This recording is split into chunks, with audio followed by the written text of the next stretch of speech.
I know you've talked about this a little bit before, but what are your positions on water issues facing the city and the county?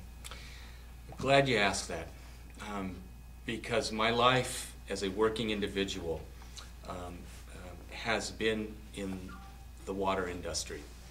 It's one where I make certain that millions of gallons of water each and every day is clean so that people can have fun.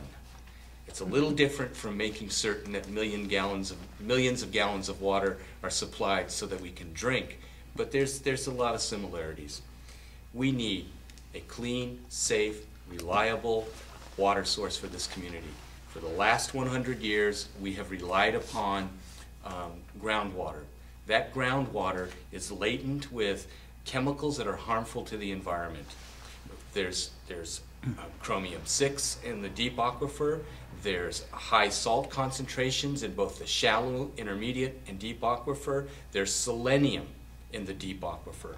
All of those salts have gone through our wastewater treatment plant and gone out into the environment via the tow drain, eventually into the delta.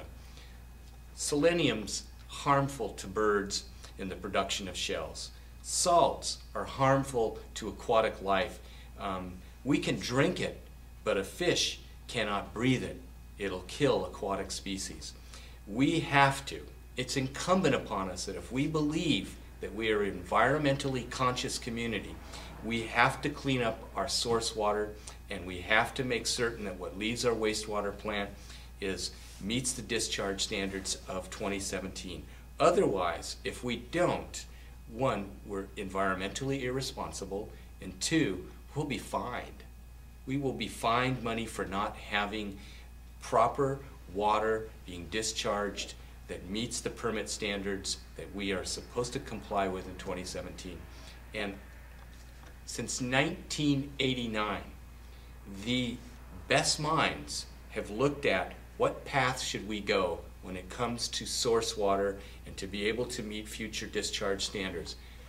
The best professors at the university, the best engineers from around the surrounding area, all came to the same conclusion. The least costly and the most environmental superior path was a new water source, and that water source should be surface water. I believe that, and I know that I would rather be on a council that pushed hard for a path that was the best for the environment, that got us to the compliance, and that 50 years from now, we aren't like what happened to the council in 1953 when we passed on Lake Berryessa water. I want to be a council that was smart enough and diligent enough and cared enough to take care of the problem today and not pass it on to tomorrow. So would this entail, your solution entail eventually the ballot initiative that was proposed and then not? Would that be something would have to happen to fund your idea of the surface water? Well, we have a process under state law. It's called Proposition 218.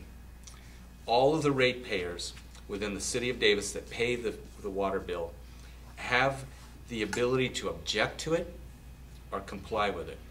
We went through a Prop 218 process, had an enormous amount of objections to it, more than we've ever seen. Misinformation led to a lot of those objections, but they were objections. And we heard it.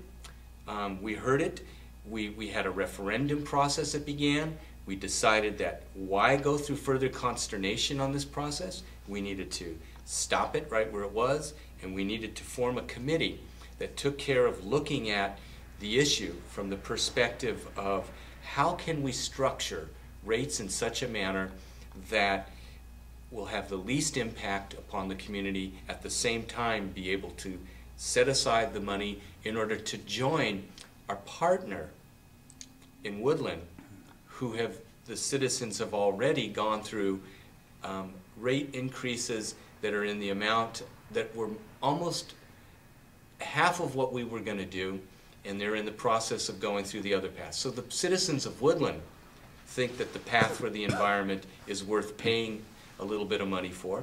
The citizens of Davis want to take a little more time before we come to the conclusions, I believe, that the path that we need to go to is worth paying a little bit more money for.